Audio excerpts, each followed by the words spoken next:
BJP ने नीतीश कुमार को क्यों किया कबूल और ये नया पॉलिटिकल गठबंधन या उर्दू में यूं कह लें कि ये नया सियासी निकाह कितनी दूर तक जा पाएगा, इसी को हम आपके साथ साझा करने की कोशिश करेंगे।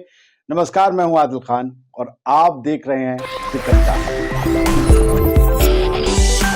बिहार की सियासत में इस वक्त एक जुमला बड़ा उछाला जा रहा है, वो ये कि नीतीश कुमार आए तो थे प्रधानमंत्री नरेंद्र मोदी को सत्ता से उखाड़ फेंकने के लिए, लेकिन अफसोस वही नीतीश कुमार फिर से पीएम मोदी के चरणों में लेट गए।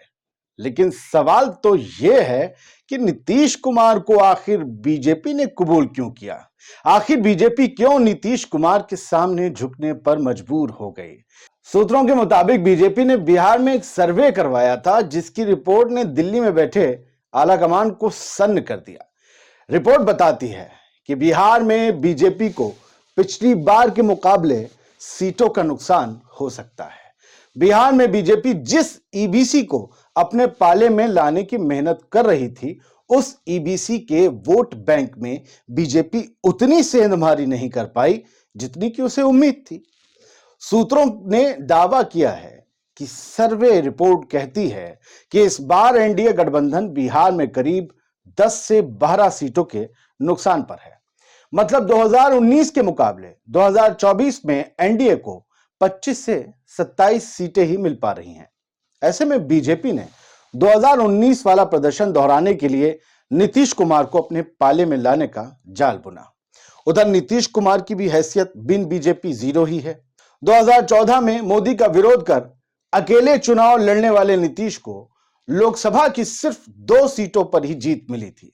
ऐसे में बीजेपी को इस बात का डर था कि अगर नीतीश कुमार और तेजस्वी यादव मिलकर लोकसभा चुनाव लड़ेंगे तो बिहार बीजेपी के हाथों से चला जाएगा और केंद्र में मोदी सरकार आने में दिक्कत पैदा हो सकती है। क्योंकि एक दौर था जब नीतीश कुमार मरना पसंद करते थे, लेकिन बीजेपी में जाना उन्हें कबूल नहीं था। तो इसके बरक्स बीजेपी में नंबर 2 के ओहदेदार यानी अमित शाह ने भी ऐलान कर दिया था कि नीतीश कुमार के लिए बीजेपी के दरवाजे हमेशा के लिए बंद हो गए हैं। कमाल यह है कि उन्हीं नीतीश कुमार को फिर से बीजेपी कबूल है और उन्हीं अमित शाह ने नीतीश के लिए बंद दरवाजों को शहीद कर दिया है। पहले दोनों नेताओं को सुनिए, फिर आगे की बात बताएं। मर जाना कबूल है, उनके साथ जाना हमको कभी कबूल नहीं है, यह अच्छी तरह जान लीजिए। आप लोगों के लिए भाजपा के दरवाजे हमेशा के लिए बंद हो चुके हैं। सुन लिया आपने दोनों को। अब जरा सोचिए, अगर आपको या फिर हमें कोई अपने घर से भगा दे, घर का दरवाजा बंद करने का पूरे देश में ऐलान कर दे, तो हम लोग उससे मौत मिट्टी छोड़ देते हैं। लेकिन भैया कहते हैं कि सियासत इसी का नाम है। नेताओं के लिए सत्ता सुहागन के सिंदूर सी होती है, बिन सिंदूर सुहागन विधवा नजर आती है। यही हाल बीजेपी का बिहार में होने वाला था। सियासी हलकों से जुड़े लोग कह रहे हैं कि डर के आगे जीत होती है, लेकिन बीजेपी में डर के आगे तोड़फोड़ होती है। बीजेपी के अपने डर ने उसे नीतीश कुमार के आगे झुका दिया और नीतीश कुमार को बीजेपी के ईडी वाले डर ने फिर से कलाबाजी खाने पर मजबूर कर दिया। ऐसे में यह कहना गलत नहीं होगा कि बीजेपी के सामने अभी भी इंडिया गठबंधन एक बड़ी चुनौती बनकर खड़ा है। इंडिया गठबंधन ने बीजेपी की नींद उड़ा रखी है और अब बीजेपी की नजर सिर्फ और सिर्फ इंडिया गठबंधन को तोड़ने पर टिकी हुई है। लेकिन सवाल यह है कि बिहार की सियासत में नीतीश कुमार का भविष्य क्या रहेगा? कुछ नेताओं का आरोप है कि बीजेपी ने नीतीश कुमार को सिर्फ इस्तेमाल करने के लिए एनडीए में शामिल किया है, बिल्कुल वैसे ही जैसे डॉक्टर ऑपरेशन के बाद दास्तानों को कूड़ेदान में फेंक देता है, वही कुछ नीतीश के साथ भी होगा। खैर, खार खाए बैठे पूर्व डिप्टी सीएम तेजस्वी यादव ने भी नीतीश कुमार के भविष्य पर अपनी पार्टी की लालटेन से थोड़ा प्रकाश डाला है।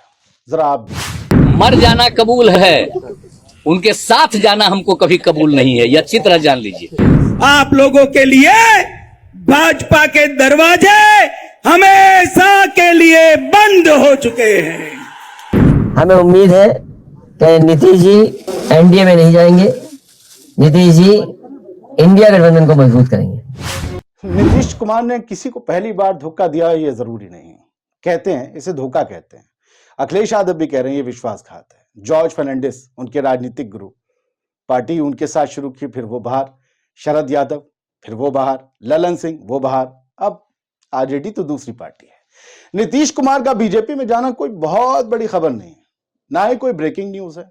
ब्रेकिंग न्यूज तो यह है कि बीजेपी ने नीतीश कुमार से उनके ही पैरों पर कुल्हाड़ी मरवा दी और बुढ़ापे में नीतीश कुमार सियासत के कालिदास बन गए हैं। कहते हैं सियासत भविष्य का खेल होता है, लेकिन नीतीश कुमार ने वर्तमान के चक्कर में खुद को लंगड़ा कर दिया, दिव्यांग कर दिया।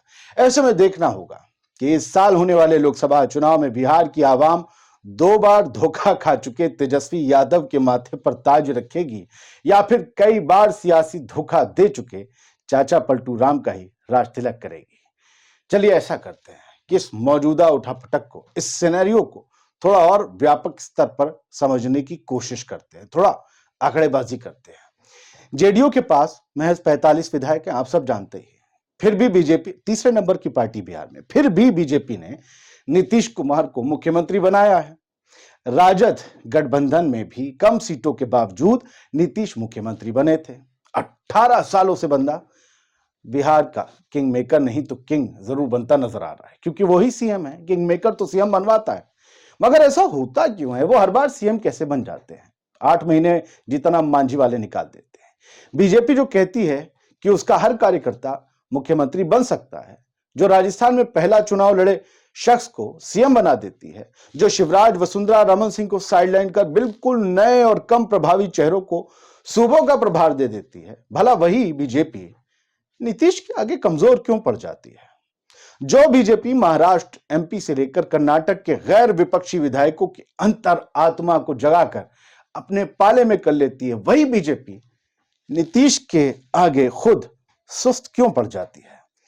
दरअसल बिहार में नीतीश कुमार का कोर वोट बैंक 16% माना जाता है। उनके वोट शेयर पर उनके पाला बदलने से कोई असर नहीं होता, यह भी माना जाता है। वो कितनी बार पाला बदल लें, उनका कोर वोट बैंक उन्हें मिलेगा। वो बिहार में कोयरी, कुर्मी और महादलित समुदाय के सबसे बड़े नेता हैं। इस समुदाय के लोगों के लिए नीतीश कुमार उनका गुरूर है।